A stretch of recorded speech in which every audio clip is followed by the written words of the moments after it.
ایک لڑکی نے ڈھولک کی تھاپ پر اس 8 مارچ کو ڈھول بجایا اور ننگا سر کر کے ننگا گلا کر کے کہنے لگی کیا رسولو تم بھی سن لو لے کے رہوں گی آزادی، میرا باپ تو بھی سن لے کے رہوں گی آزادی، ولیو تم بھی سن لو لے کے رہوں گی آزادی۔ پھر دونوں ہاتھ کی انگلیاں آسمان کی طرف کر کے کہنے لگی اللہ تو بھی سن لے تیرے سے آزادی لے کے رہیں گے، روک سکو تو روک لو۔ یہ کلپ میرے پاس موجود ہے، رب کعبہ کی قسم لڑکابے کا پکڑ کر آمنہ کا لال روکے نہ دکھاتا، اس زمین سے انسانیت کا نام ہی ختم ہو جاتا۔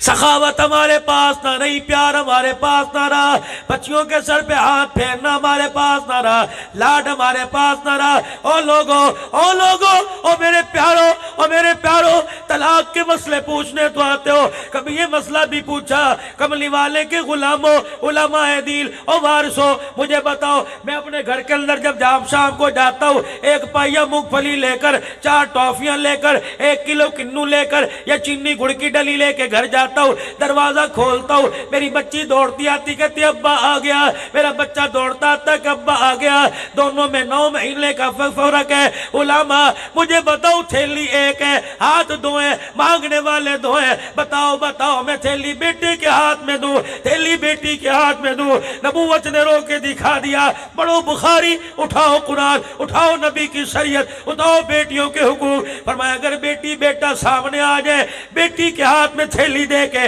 ماتھا چومنا، بیٹے کو سینے سے لگانا۔ آج فروٹ کی تھیلی دے رہے، کیا پتا کل جوان ہونے کے بعد سسرال میں جائے، اس کے ہاتھ میں جھاڑو آئے، جھاڑو دیتے دیتے موت ہی آ جائے۔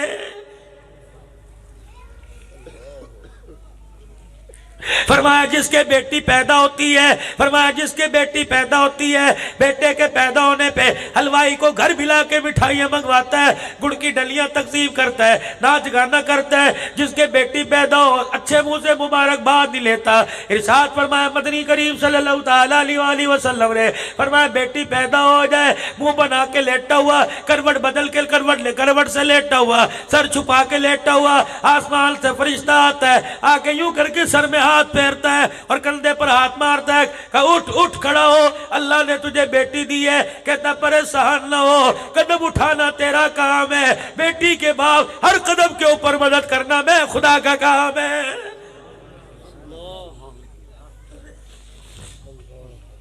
ہمیں تو میرے عزیزوں پیسے کی چمک کس کی وجہ سے ہمیں تو دین سے دور اتنا کر دیا گیا کہ چاروں طرف سے مار پڑ رہی ہے، بچانے والا تو دور کی بات، ہمیں چپ کرانے والا بھی کوئی نہیں۔ ہائے آج امت لوارث ہو گئی، قرآن لوارث ہو گیا۔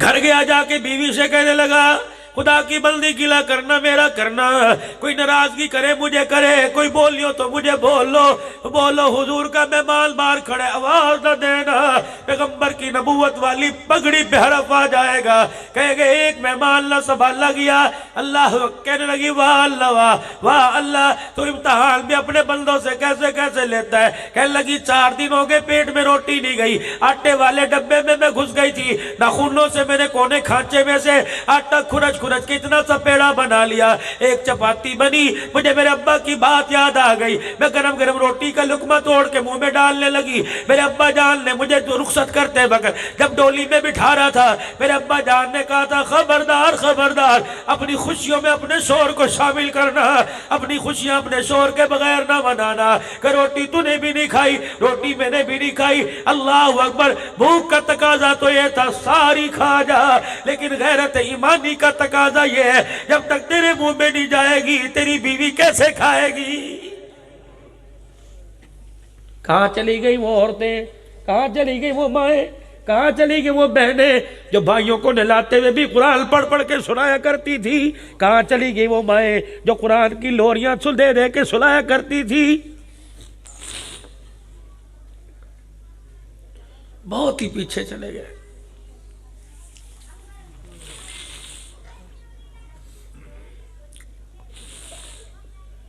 گھر والی کہنے لگی میں نے تو چپاتی بنا کے پہلی 2 ٹکڑے کر کے رکھ دیے، آدھی تو کھائے گا تیرے بعد میں کھاؤں گی۔ کتنے تجھے نبی کے امتی تجھے سلام کرتے ہیں ہماری بہن۔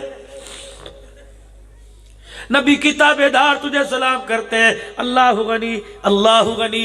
جب میری عزیزوں، جب وہ کھانے کے چگیر اٹھایا، روٹی اٹھائی، دسترخوان پہ لگایا، اور دسترخوان پر لگانے کے بعد وہ چگیر کہا جی آ جا آ کھا، اس نے کہا لے، جب روٹی کا ٹکڑا پکڑا، توڑی اور یوں کر کے زمین پہ رکھی، کہنے لگا اوہو، مکے سے آئے، مکے کی ریتیں ساری بھول گئے، باپ دادے کے اصول طور طریقے۔ انہوں نے کہا کیا ہوا؟ انہوں نے کہا ہمارے خاندانوں کی، مکے والوں کی ریت ہے، جب کوئی مہمان دروازے پہ آتا ہے بڑوں کی ریت ہے۔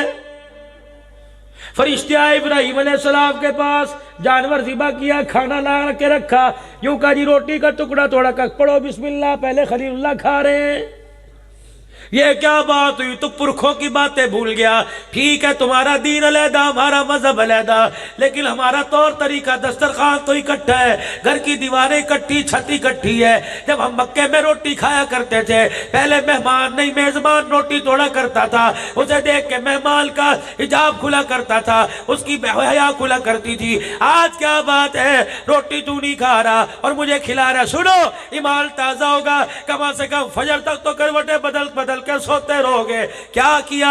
جنہوں نے پتھر مارے، جنہوں نے گھر سے نکالا، جنہوں نے چہرے پہ تھپڑ مار کر گال ہونٹ پھاڑ دیے، ان کے لیے کیا کہہ رہے ہیں کہ بھائی ناراض تو نہیں ہوگا؟ کہ نہیں، کہ پھر دیکھ لے حضور سے شکایت تو نہیں کرے گا؟ نہیں، بھائی روٹی چھوڑ کے تو نہیں چلا جائے گا؟ نہیں، میرے چہرے پہ گالیاں تو مجھے ماں دے کے نہیں جائے گا؟ کہ نہیں، کہ بھائی جب مکے پاک میں تیرے چاچے نے، تیرے باپ نے ہمیں یہاں بالوں سے پکڑا، ہماری گدی پر مکے مار کر ہمیں گھر سے نکال کر شیب ابی طالب کی گھاٹی میں لا کے بٹھایا تھا، اگلے دن شام ہونے سے پہلے میرا بچہ ایک ڈبے میں پانی، ایک چگیر میں گھر سے روٹی لایا تھا، تو نے تیر مار کر وہ مشکیزہ پھاڑا تھا اور روٹی کو لات مار کے ڈبہ ٹیفل کا پھینک دیا تھا، تجھے یاد ہے نا؟ بس اتنا کہ روٹی چھوڑ کے رونے لگ گیا۔ کہ بھائی رحمت دو عالم علیہ السلام شام کو پھیرا مارا کرتے اہل البیت میں، اپنی بیٹی رقیہ ام کلثوم فاطمہ کے پاس، زینب کے پاس جایا کرتے، خدیجہ رو کے دکھاتی،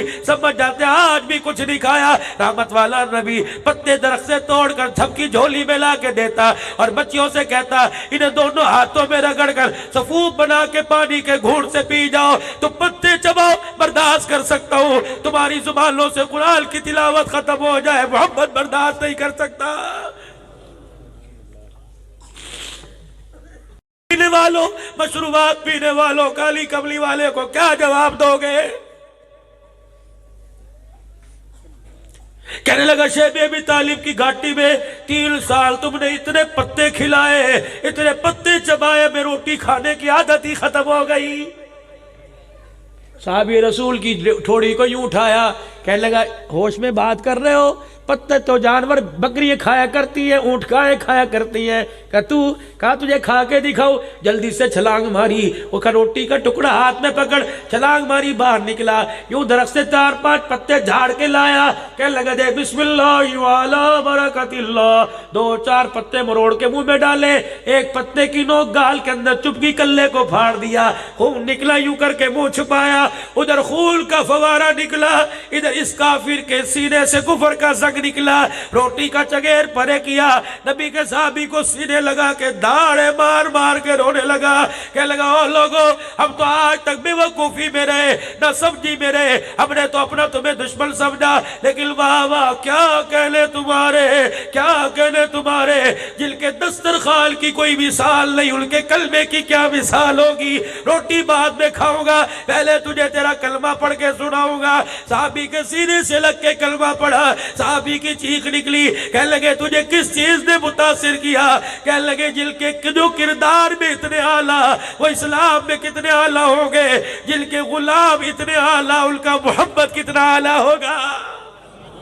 نعرہ تکبیر، نعرہ تکبیر، شان محمد مصطفیٰ، مقام محمد مصطفیٰ، شان صحابہ، عظمت صحابہ، جماعت صحابہ، بنات صحابہ۔ ہم تو مثال تھے دنیا کے لیے، ہماری تو کوئی مثل ہی نہ تھا۔ اور 4 واشتروا بھی ثمنا قلیلا، کوئی 4 پیسے اوقات تھی، 4 پیسے میں ایمان بکتا۔ ہم نے تو ایمان کے خاطر باپ بہن بھائیوں کو چھوڑا لیکن کلمہ نہ چھوڑا. آج لوگوں پیسے کی چمک نے ماں باپ بھی چھڑا دیے, ایمان کی دولت بھی چھڑا دی.